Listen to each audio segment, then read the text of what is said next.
Hey y'all, take another ramble through my brain here with me tonight, and let's see if we can go down some rabbit holes and come up with anything of any substance. Um, some of you are very supportive over my last ramble, and I was sort of self-conscious to post that video, but I actually got some good conversations going with people over it, and got to some deep places. So if you've seen some of the old art that shows people that are going through archways, and it'll show all types of people, little people, big people, people with animal heads, different colors of people.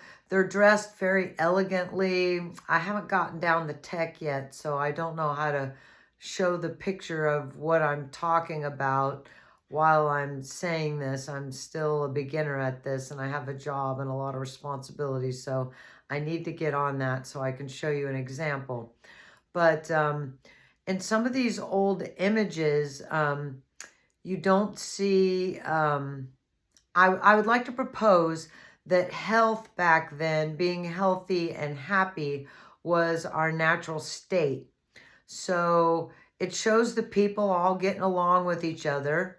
You don't see images of them eating like in later art. You see the people getting along together or spending time together based upon food and sex and war.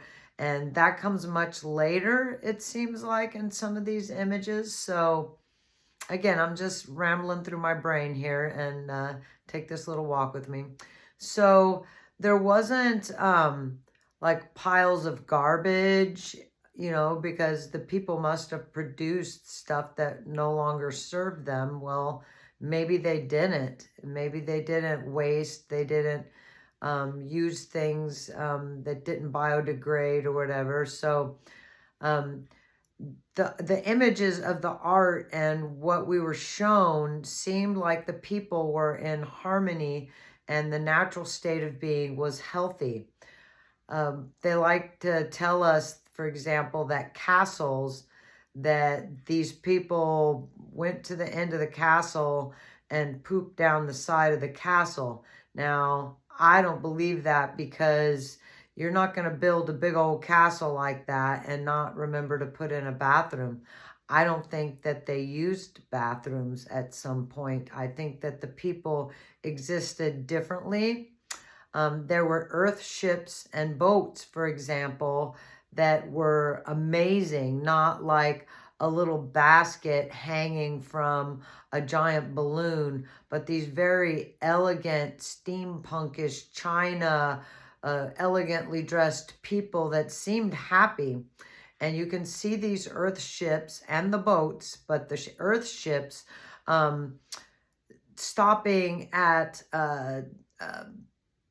looks like church steeple type buildings, super tall buildings from all over the world, where they would dock and repower the system that was used to keep these earth ships afloat. So maybe the people didn't need food, and they didn't poop, and they didn't need to have that sort of fuel in order to fuel themselves. So bear with me here. So then, we're taught that we live in a better time now, that we're so lucky that we're not like colonists and, people from not even that long ago, hundreds of years ago, but that they would catch a cold and die with something that would just be a week in bed for us today.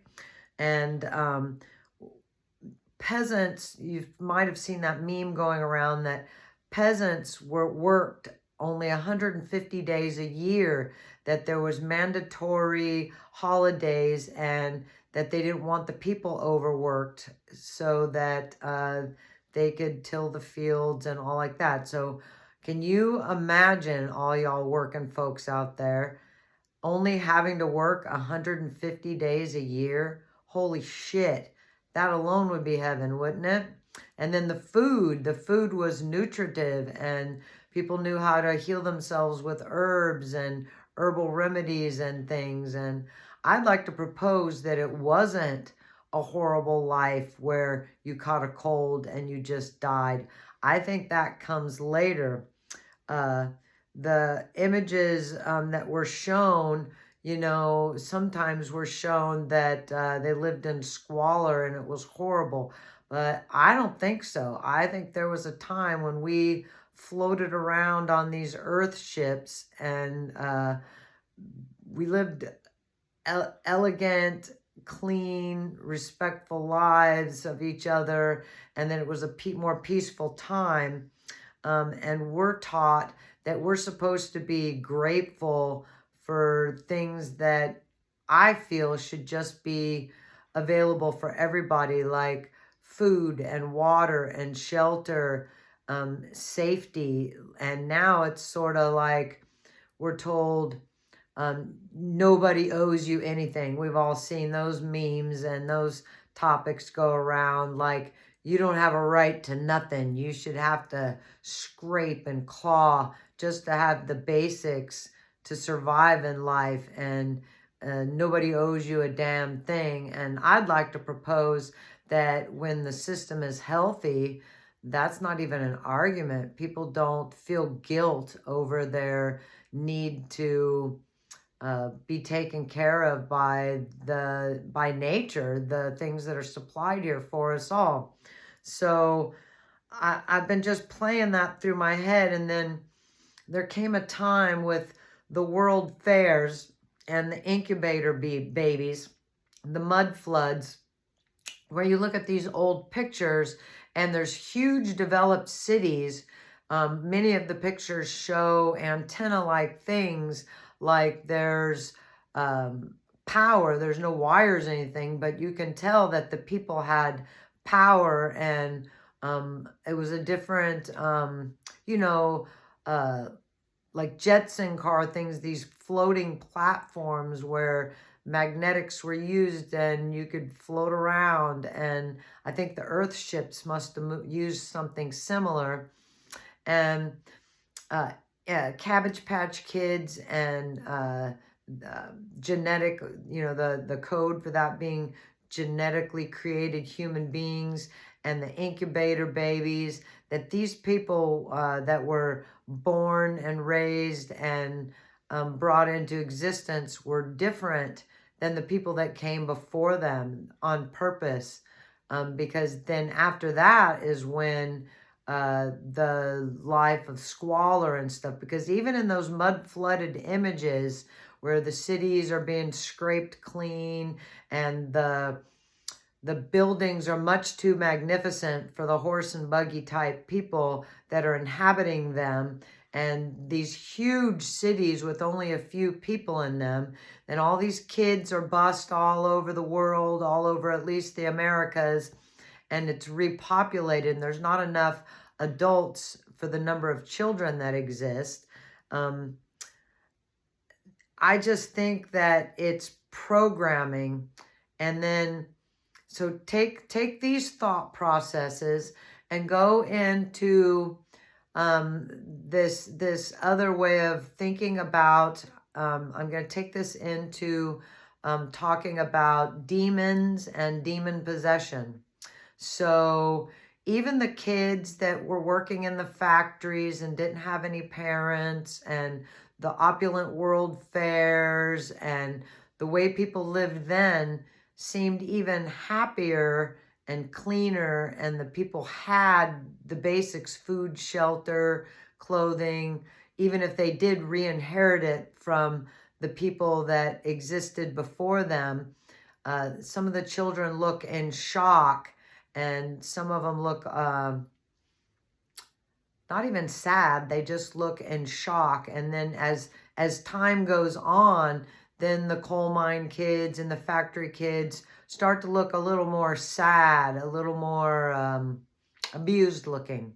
So nowadays, I can only speak for myself, but if you come from this, then you'll feel the flavor of what I'm getting at here. a lot of us come from families of generational abuse and addiction. So I can speak from my own point of view, but I'm sure many of y'all had it worse than me, and many of you can understand this sort of upbringing.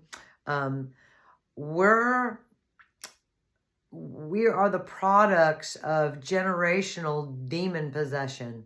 Like I saw, I can't remember my father, even though I've seen pictures of me as a little kid with him, so I know he must have been there for a short amount of time. But I remember my mother, her eyes going black and her voice changing and her demeanor changing. And I know some people say it was schizophrenia, but it's not. That's a different flavor, uh, a different. It's not that. Okay, so I could see that when my mother, for example, would go off on an abusive tirade of whether it was mental abuse or physical abuse, that when she came back into herself, the shame and energy of the event would make her shut down on another way after her eyes went back to normal into a place of denial and survival. Because, and I have great empathy for the abusers as well. Imagine being this monster that does these things to your children, and then you come to, and if you own that and you're a conscious individual, like me personally, oh, I would feel horrible, just horrible, and be apologizing and try to make amends. But I believe that some of these demon-possessed people didn't have the abilities to do that, even though there was a slight bit of shame and regret for what they'd done. They would have to cover it, especially those that did sexual abuse. The shame and if you had any consciousness, you would have to go into a state of denial, like it didn't happen, a dissociative state maybe even. So I'd like to ponder the generational demon possession and abuse. I'm talking hardcore shit, not just somebody that made a couple mistakes as a parent and regrets it. My experience was a family, including my mother, sexual abuse and mental abuse and physical abuse and mind games, and this feeding, this joy taken when they know they'd hurt you. Weird games like they played with your mind, like in, for example, taking me to a busy public place, like a mallish type place. They weren't malls back then, but like big stores and supermarket type places, leaving you somewhere, abandoning you, and then leave you terrified, and then show back up and be like, oh, like you'd wandered off or something, giving you to other people to be abused so that they would get rewards for that. These are my experiences. Rewards for that, like maybe a better job or sex with a boyfriend or whatever, and using you as like a thing of barter or whatever.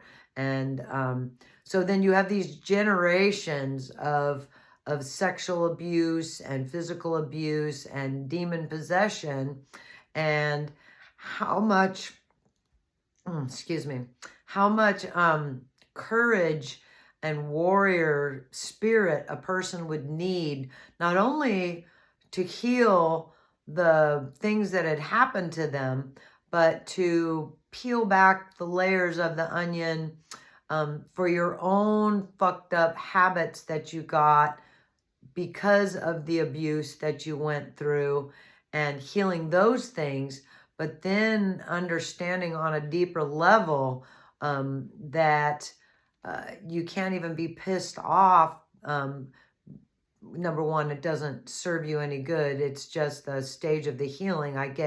Don't get bent, y'all. You have every right to be pissed off and angry. Again, my brain's just rambling here. But then you get to a place of healing where it's such a pathetic excuse of a human being that you can't even see them as human, because partially I don't think they are completely human. I don't think human beings are naturally wired to do these things. I think that it is it's a condition of the demon possession, honestly.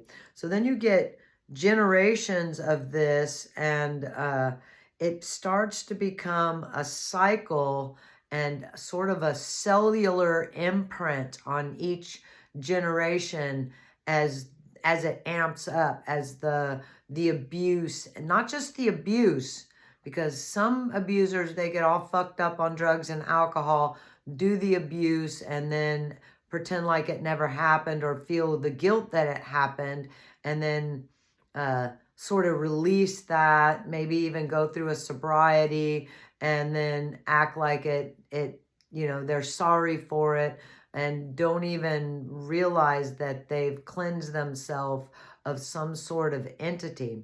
So as I had said on, I think the last zombie demon video, about the spectrum of night goggles that are now in greens, that they used to be in reds, and they had to change it because the soldiers could see actual demons. So that would mean that these demons are right here around us, whatever, on a different frequency, but they're ethereal and they don't have a physical form. So they attach themselves, and when you have generational demon possessions with these things attaching and knowing that these families are a good source of energy, that it becomes a little easier and a little easier, because the next generation doesn't even feel like they have a right to exist, to happiness, to abundance, to love, to stability, all these things, right? To their own physical bodies, to be treated well, all these things. So I believe there's this hall of records, some people might call it the Akashic records or whatever, but I believe that there's a place that some of us, I remember working there. I know this sounds whack, y'all, but just ride this out with me. I didn't have a physical body. I was more like a light being, but I could manifest the physical form for the souls that came to the hall, kind of like a library in a human sense, but it wasn't a library.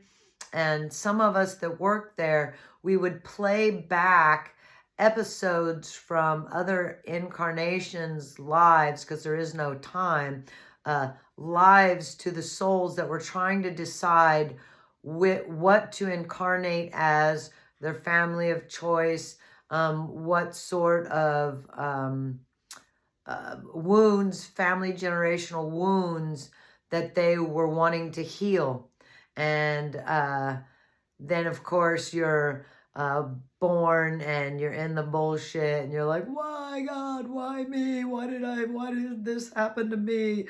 And of course, I believe that we chose it, and that in our light bodies that some of us wanted to come to this realm as warriors of sorts, to heal the condition of the state of existence here, that we agreed to it like a sort of life contract.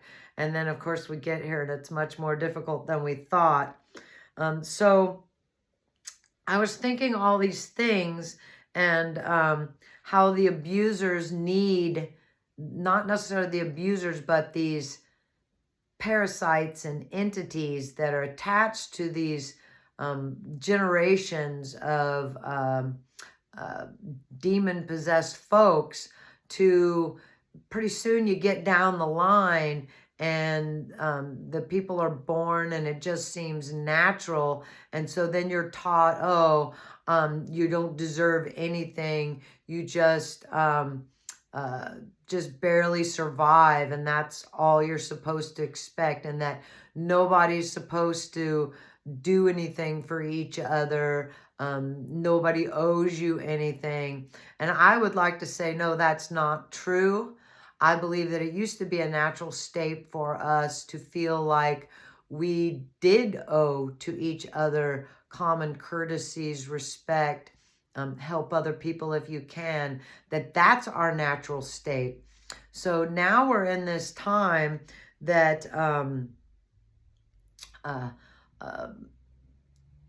children, for example, and adults are playing, for example, video games. And in the video games, a lot of real names of demons and jinn are used, and now the children are invoking them.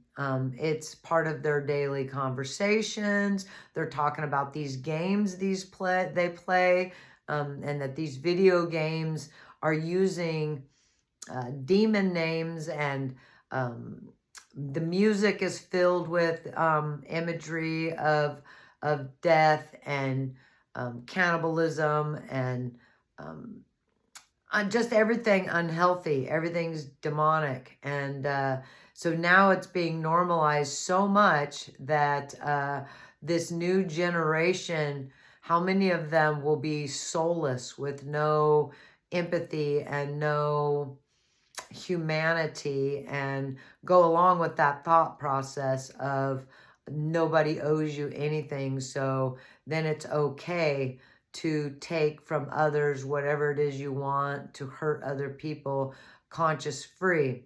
So then you have all these thought processes that I'm rolling around, and then add those ideas to the subconscious. So even when you heal your conscious waking state person, a lot of times in your dreams, you can't get away from the demons and the demonicness, right? So a lot of people will blame the person having bad dreams as it's all on them, that it's things they need to heal. Of course, it's things they need to heal, but that they're manifestations of their own shit. And I would like to propose that, yes, maybe some of that is true, but I also would like to propose that some of that is not from the person. It's from a cellular imprint of generational demon possession and all the horrificness that goes along with it, that these things, these entities, need to feed upon in order to have a frequency enough to, I don't know if they replicate or if there's just a set number of them, but it definitely seems like instead of them being a rare occurrence in the background, that everywhere you look, everything is related to these demons. The art of now usually has anguish and pain. I mean, you still see pretty imagery and art and stuff, but it's way more common to see things that have elements of the dark side, and it is at least the type of art that's prolificated, that we see everywhere, and that people seem to be drawn to and think and admire. So I would like to propose that those of you that are warriors out there and you've survived through some of these things, to not dull your dream time. I know sometimes it can be very hard. You're exhausted. You got to get up and go to work the next day. You're barely sleeping, and you spend your waking day clawing and working and sweating and just giving it your all just to survive, just to have a place to live, just to have something to eat, not even healthy stuff, but just something. Um, and that now the children, you know, they start their days and end their days with poison toxin food, poison toxic imagery, and then are taught it in the organized public school, even private school systems, that there's no break from this time, this manifestations of evil and the constant bombardment on the psyche. So then when it's time to go to sleep or people need a break from it all, of course they're going to turn to prescriptions and drugs and alcohol and addictions in order to just be able to process or get some sleep and a break. So then if you do have dreams that you remember that are challenging, then you can blame it on the drugs or the alcohol or you know, something other than what maybe it just is. So I know I don't always tie all these thought processes down. I think it's an ongoing development of healing and incorporating my whole self. But I'm having a really hard time taking free time to just sit and be. I've always had a hard time with that anyway, because I've been mainly a slave my whole life, taking care of other people, and there's always something else that needs to be done. And if I sit still somewhere, I'm sort of wasting time that I could be using to get something done, working until I'm exhausted so that when I do rest, I just pass out from the exhaustionness of it. Or if I stop and try to meditate, then a lot of times not so great things come into my psyche, excuse me, from the subconscious, right? So I'm working on that. I'm working on being not so spun out. It was mentioned to me today that the idea of imps, IMPS, entities, little mean fairy type creatures, kind of like a gremlin or a little demon, minor demon, that those of us that feel like we don't get a break, that we just go and go and go all day long, and no matter how much I do, it's never enough. Something is not going to get done. Just basic stuff. You know, if I get the laundry and dishes done, the floors are dirty, and maybe I'm scrambling to get my homework done for work or whatever it is, you know. I know most of you must be feeling that too, trying to get your laundry folded, a healthy meal into you, a workout, just so much on us that this isn't a natural state. And I'd like to give a little bit of encouragement to some of y'all out there that, yeah, I think things are intensifying. That's getting a little harder and a little harder for us all of us humans. But I don't think it's forever. I think these are the times where we're tested, and warriors were sent here to balance out the polarity and to offer some sort of positivity and presence. To be present, you don't have to be positive. You can observe and not absorb, and just be a witness to what is happening in this time, while keeping your sanity and not making excuses for your own shortcomings, or for the shortcomings of others, and to recognize the difference between somebody who just messes up a bit and those that are demon possessed, and enjoy it and feed off the pain and misery and that frequency that like a lizard feeding off of you, a lizard person. And so I would like to encourage you not to name the names of demons and entities. Don't use their names. And if you do see something demonic or somebody possessed in a demon-like way, to use this technique. So I know this is going to sound whack and I'm all over the place on this video, but bear with me. I once, well, more than once I've seen a demon, but I'll tell you about this time. I don't think I've told this story yet in my videos. So I was trying to just be present. I wasn't asleep. I wasn't on drugs or nothing. Wasn't stoned, wasn't drinking, nothing. And there was this horrible smell that came into the room. And this demon entered the room. And it was as real as anything else. It was real, y'all. It was in the fucking room.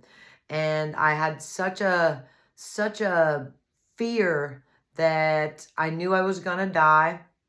The thing smelt of death and fear, and it was like it was curled around my brain. Like I felt that feeling. Luckily it didn't happen, but that feeling that people describe of their bowels going to water, and you just felt like you were going to collapse. And so in that moment that I thought I was going to die and that was the end for me, I tried to remember my training of finding the beauty in everything.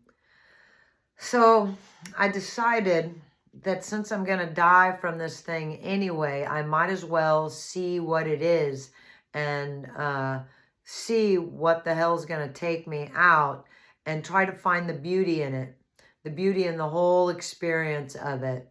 So I did.